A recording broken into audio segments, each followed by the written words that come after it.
Greetings. I am very pleased to be here and to provide an overview of the Cook Islands Financial Services. I'm representing Cook Islands Finance together with my colleagues Tony that was just here. He's the CEO of Cook Islands Finance, and Matthew Smith from Southpack. As you've heard, my name is Tine Ponia, Managing Director of Asiaciti Trust Cook Islands. Asiaciti Trust is an international trust and corporate service provider. It's in 8 different jurisdictions, including Hong Kong, Singapore, New Zealand, Dubai, Panama, Samoa, Nevis, and of course the Cook Islands. Asiaciti Trust has been in the Cook Islands for 38 years, and I'm actually physically located there. Let me... Behind you. Oh, yeah. Point it to the back when you switch. Okay. So, kia orana from the Cook Islands. In the Cook Islands, we say kia orana, which means may you live long. So, I bring you a warm kia orana this afternoon to you all from the Cook Islands. So, where is the Cook Islands? From conversations earlier today, it was apparent that while many have heard of the Cook Islands, not a lot actually know where it is. So here we go. We are at the center of the South Pacific, south of Hawaii, northeast of New Zealand, and southwest of Tahiti. We are made up of 15 small islands spread across 2 million square kilometers of ocean. And the main island is Rarotonga, which is the center of economic and business activity. So while we might be a tiny island in the Pacific, we are indeed a large ocean state. The time zone, we have the same time zone as Hawaii, and we're between Hong Kong and New York. Our geographic location allows the Cook Islands to have a strategic advantage in dealing with both the American and the Asian market. When we open for business in the morning, it's late morning to early afternoon in the US, and when the US goes to sleep, Asia wakes up, and so we work with the US markets in the morning and Asia in the evening. And we still can catch Europe early mornings and early evenings. The economy of the Cook Islands is predominantly tourism-based, and fishing and financial services provide substantial revenue contributions to the country. The Cook Islands is a mature financial jurisdiction. It's been around for over 40 years. It was established in 1982 with the passage of the International Companies Act. And then in 1984, the Cook Islands passed the first ever asset protection trust laws in the world. Those laws were subsequently updated with enhanced and more robust asset protection features in 1989. Since then, several other jurisdictions in the world and domestically in the US have adopted their own asset protection trust laws. I suppose the success of the asset protection trust is evident in the number of those other jurisdictions who have since introduced asset protection laws. As a mature financial jurisdiction, Cook Islands has 40 years of offshore asset protection expertise, meaning the Cook Islands has a long and established record in the administration of international trusts. The industry comprises of qualified and experienced trustees with decades of experience specializing in offshore asset protection. The Cook Islands is an independent self-governing nation in free association with New Zealand. It is politically stable with a Westminster-type democracy. It has its own parliament that passes its own laws.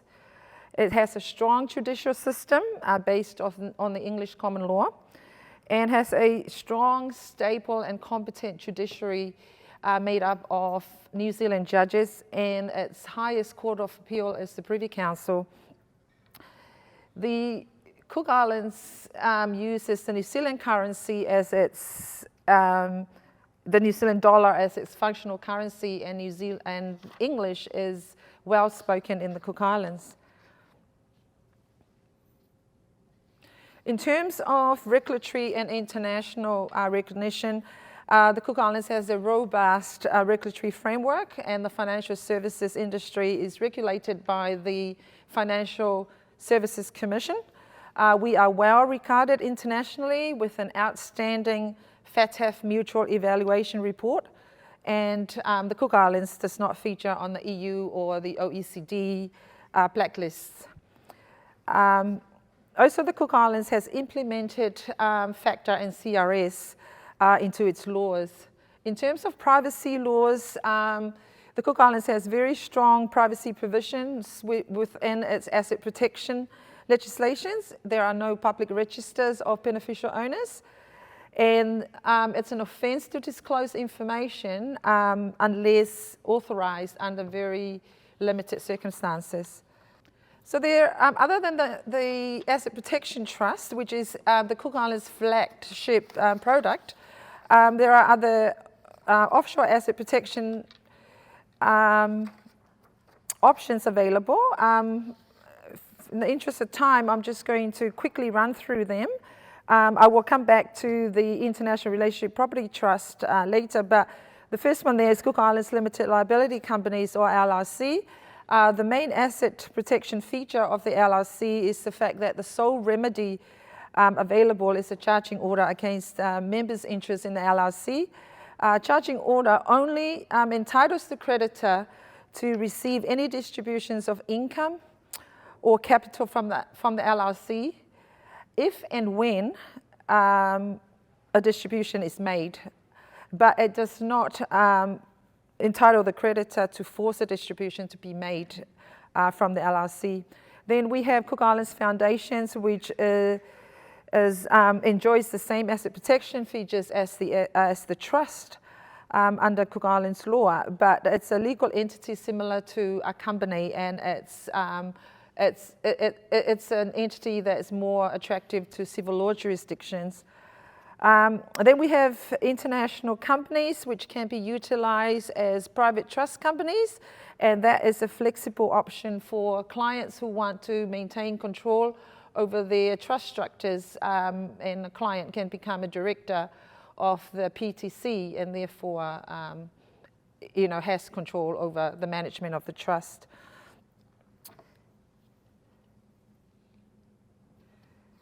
So the last option there we have is the International Relationship Property Trust. This is the latest innovation out of the Cook Islands. It's an estate planning tool to preserve and protect relationship property of family and family wealth from the often very profound effects of divorce or a relationship breakup. Most jurisdictions have developed laws allowing parties to agree on how assets are to be treated in the event of separation or divorce. For example, laws around pre- and post-nuptial agreements. But those laws proceed on the basis that assets will be divided and distributed and are subject to review by the courts. Trusts are one of a very few structures that enable assets to be retained intact and managed for the benefit of the family if the settlors separate or divorce. The problem there is over the last decade, matrimonial courts have continued to extend their jurisdiction to bring assets held by family trust into matrimonial property disputes, and thus exposing assets properly held and managed under a family trust to being divided and distributed to third parties and new spouses, and third parties like children of previous and new marriages. So the Cook Islands' direct response to that problem was the International Relationship Property Trust Act, and this was passed in 2021. This provides statutory certainty whereby Couples can choose to keep designated trust assets intact in defined shares under common management in the event that they separate or they divorce.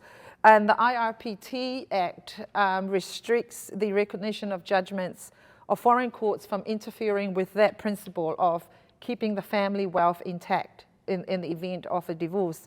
So the benefits and advantages of the IRPT is that it provides a statutory backing of a comprehensive, non-aggressive legislation containing mandatory procedural fairness features that will make the trust palatable to a foreign court, and that it's a responsible form of estate planning.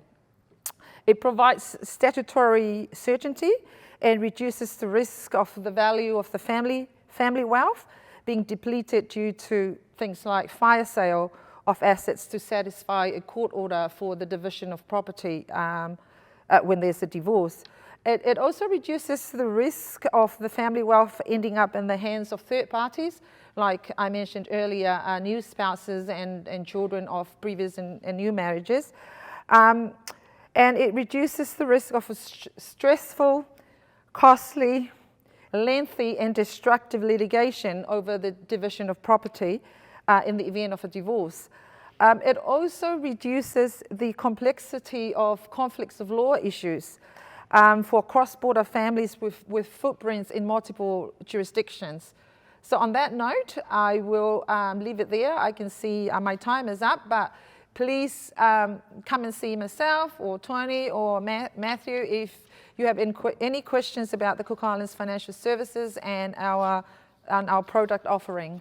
How many trusts are currently established in the Cook Islands, approximately? Ooh, that's with the regulator. The regulator's not here. About, yeah, of 5. 15,000 established. Yeah. Yeah, not sure how many in force right now. 15,000. And which nationality is your largest client base? So our market is predominantly US. It's still about 80 and 90%. And then we've got a growing market out of UAE. There's Asia is also a significant market, and Europe.